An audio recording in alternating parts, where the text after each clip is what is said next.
Reason यही है कि इस खाते पे आपको गवर्नमेंट की तरफ से पैकेज के तौर पर रिस्क कवर मिलता है। कितना रिस्क कवर है आपके खाते पे? आपका क्या नाम है? सॉरी, हेमंत सरनिया साहब, बताइए कितना रिस्क कवर है खाते पे? पता नहीं। कितने साल से सर्विस में है? 12 साल। आपका क्या नाम है? सुरेश कुमार जी, बताइए कितना रिस्क कवर है खाते पे? 30 लाख रुपए। 30 लाख रुपए। ओके साहब, आपका क्या नाम है? राव साहब, कितना रिस्क कवर है खाते पे? 25,000। 25,000? 25 लाख। 25 लाख। साहब, आपका क्या नाम है? पुलिन कुमार। पोलिक कुमार साहब, बताइए। 15 लाख सर। 15 लाख। देखिए, हम यहाँ पे 20-25 बंदे बैठे हैं, तो अलग अलग सभी फिगर्स बता रहे हैं। इसका क्या मतलब है? इसका मतलब क्या है? एग्जैक्ट नॉलेज नहीं है। एग्जैक्ट नॉलेज नहीं है। देखिए, इसी वजह से हम लोगों के लिए जो बेनिफिट गवर्नमेंट की तरफ से होते हैं वो हम ले ही नहीं पाते। सही बात है ना? तो हमें थोड़ा सा एक्टिव होना पड़ेगा, जानकारी लेनी पड़ेगी। अभी जो रिस्क कवर आपके खाते में बैंक ने लागू कर दिया है वो है 50 लाख रुपए। कितना है? चाहे ऑफिसर है, चाहे डीजी साहब भी हैं, या एक कांस्टेबल है, हर किसी के लिए रिस्क कवर 50 लाख है। अब इसमें रैंक का सिस्टम नहीं है। समझ आ रही बात? साथ में ये जो 50 लाख का रिस्क कवर है आपका ऑन ड्यूटी के साथ साथ ऑफ ड्यूटी पे भी अवेलेबल है। इसका क्या मतलब है? अगर जवान छुट्टी पे भी है, वहां पे एक्सीडेंटल डेथ केस हो जाता है, उस केस में भी जवान की फैमिली को ये 50 लाख का रिस्क कवर मिलेगा। पहले ये रिस्क कवर खाली ऑन ड्यूटी हुआ करता था। समझ आ रही बात? साथ में 1 अप्रैल से आपका परमानेंट डिसेबिलिटी। परमानेंट डिसेबिलिटी का क्या मतलब है? अपंगता। जवान कंप्लीटली अपाहिज हो जाए या नौकरी करने के लायक ना रहे, उस केस में भी बैंक उस जवान की फैमिली को 50 लाख का रिस्क कवर प्रोवाइड करेगा। Partial disability. पार्शियल डिसेबिलिटी का क्या मतलब है? एक्सीडेंट के बाद बॉडी का कोई एक अंग कट जाता है, जैसे एक बाजू कटा या एक टांग कटी, उस केस में भी बैंक ने आपका रिस्क कवर रखा है 50 लाख रुपए।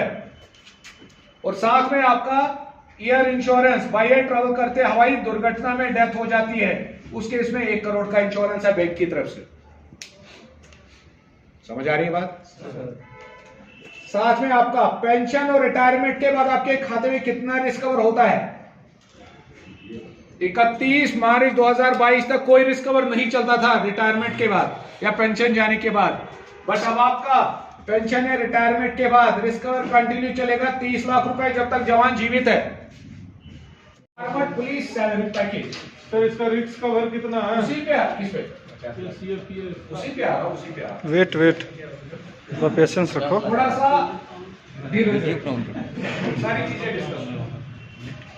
इसके बाद एक और बेनिफिट आपके खाते पे बैंक ने जोड़ दिया है, इसे हम कहते हैं एसबीआई रिश्ते।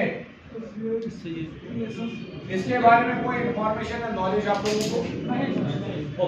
चलिए डिस्कस करें। एसबीआई रिश्ते, अब आपके पास ऑप्शन है कि अगर आपकी फैमिली में 4 अकाउंट्स है एसबीआई में। कितने अकाउंट्स?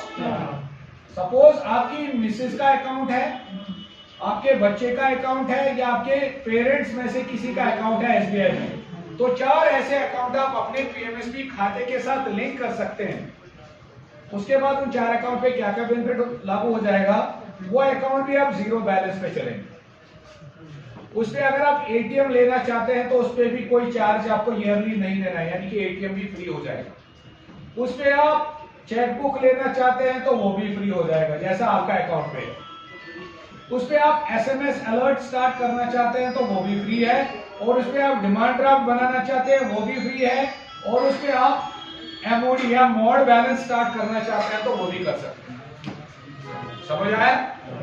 एसबीआई रिश्ते, अब आपके पास ऑप्शन है आपके अकाउंट पे, जिसके तहत आप अपनी फैमिली में से 4 अकाउंट, मिसेस का अकाउंट हो सकता है, बच्चे का अकाउंट हो सकता है, माता पिता में से किसी का अकाउंट हो सकता है, तो 4 ऐसे अकाउंट आप पीएमएसबी खाते के साथ लिंक कर सकते हैं। उसके बाद उन 4 अकाउंट पे ये वाले बेनिफिट लागू हो जाएंगे। और ये कहां से आपको करना है? जहां पे आपका पीएमएसबी खाता है, जिसे हम होम ब्रांच कहते हैं। मैसेज सब में होम ब्रांच का क्या मतलब है? जहाँ पे प्रेजेंट में आपका खाता है वहाँ पे आपको एसबीआई रिश्ते का फॉर्म मिलेगा। इसमें आपको वो 4 अकाउंट नंबर भी लिखने हैं, आपको अपना पीएमएसपी अकाउंट नंबर भी लिखना है, साथ में उन 4 अकाउंट होल्डर्स के आधार कार्ड का फोटोकॉपी लगेगा और आपके आधार कार्ड का फोटोकॉपी लगेगा, ताकि हमें आपस में रिलेशन पता चल सके। क्या समझ आ रही बात? क्लियर हो गया? इसका अगर आपको पीडीएफ भी चाहिए एसबीआई रिश्ते का, मैं अपना नंबर और फील्ड ऑफिसर का नंबर देके रखूंगा, ये मेरा नंबर रहेगा।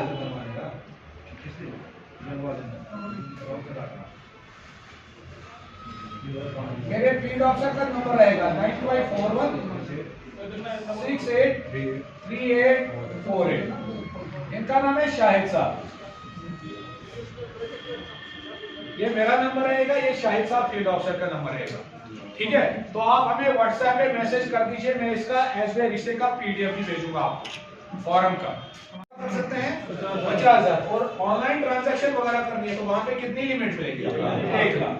और ये जो प्रोसेस है गोल्ड वाला एटीएम, ये हमें कंप्लीट करना है 31 मार्च 2022 तक।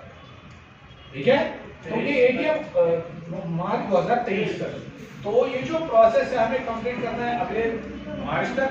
बट अगर कोई जवान हाल फिलहाल में छुट्टी जाने वाला है, ठीक है, वो क्या करेगा, अपनी होम ब्रांच में एक मल्टी एप्लीकेशन फॉर्म मिलता है। कौन सा फॉर्म? मल्टी एप्लीकेशन फॉर्म, वो फिल करना है तो आपका 10-15 दिन में ये गोल्ड कार्ड आ जाएगा। और मल्टी एप्लीकेशन फॉर्म में ध्यान रखना है, 8th ऑप्शन है एटीएम को अप्लाई करने के लिए, वहां पे टिक करना है, ऑप्शन के सामने लिखना पड़ेगा कि गोल्ड कार्ड लेगा। और ये मल्टी एप्लीकेशन फॉर्म कुछ इस तरीके का है। मल्टी एप्लीकेशन फॉर्म आपको कुछ इस तरीके का मिलेगा, हर किसी ब्रांच में अवेलेबल। समझ आ रही बात? ये हो गया। ऊपर अकाउंट नंबर लिखना है, नीचे 8वां ऑप्शन है एटीएम के लिए, यहाँ पे टिक करना है, आगे ऑप्शन के सामने लिखना है कि मुझे कौन सा कार्ड चाहिए, गोल्ड, और साथ में अपने आधार कार्ड का फोटोकॉपी दे। ठीक है, क्लियर हो गया? तो यहाँ पे कोई कंफ्यूजन या क्वेश्चन है आपका तो पूछ सकते। ठीक है ना? चलिए, जहाँ पे कोई क्वेश्चन माइंड में आ रहा है साथ साथ में वो क्लियर करते जाइए। ठीक है, क्लियर कर दीजिए। 24 घंटे के अंदर आपको ब्रांच मैनेजर वहीं से कॉल करेगा, भाई साहब आपका क्या प्रॉब्लम है।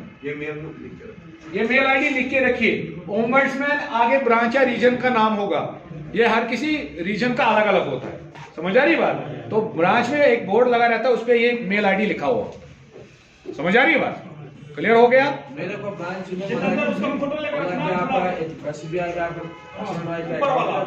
मैं वही साहब कह रहा हूँ, एक कस्टमर एक बैंक में, किसी भी बैंक में 2 अकाउंट रख सकते कि हमारी फैमिली में भी ये चीज पता होना चाहिए। आपको पता होगा, सही बात है, क्योंकि इसकी कार्रवाई ड्यूरिंग सर्विस आपका यूनिट या बटालियन करेगा from the office of 2IC Adam. 2IC Adam साहब कौन होते हैं? आपके अकाउंट्स ऑफिसर। अगर किसी जवान के साथ हादसा हो जाता है, एक्सीडेंटल डेथ केस हो जाता है, तो प्रोसेस कहां से होता है? 2IC एडम्स से। बट इन केस यहां से नहीं हो पाया किसी कारण, आपके जो अकाउंट में नॉमिनी है, कौन? नॉमिनी, वो भी इसको क्लेम कर सकते हैं होम ब्रांच से। कहां से? होम ब्रांच से। और उसके लिए बैंक आपको टाइम दे रहा है 90 दिन हादसा होने के बाद। कितना टाइम? और डॉक्यूमेंटेशन में क्या क्या देना है? डेथ सर्टिफिकेट, नॉमिनी का पैन कार्ड, आधार कार्ड, नॉमिनी का KYC, नॉमिनी का अकाउंट प्रूफ जिसमें कल को क्लेम का पैसा आएगा। आपका होम ब्रांच क्लेम करने के लिए एक फॉर्म प्रोवाइड करेगा, आपका यूनिट एक लेटर बना के देगा क्लेम करने के लिए, साथ में FIR की कॉपी या पोस्टमार्टम रिपोर्ट अगर जरूरत पड़ती है तो। क्लियर है? इसका डॉक्यूमेंट का भी फोटो उठाना चाहते हैं तो उठा सकते हैं।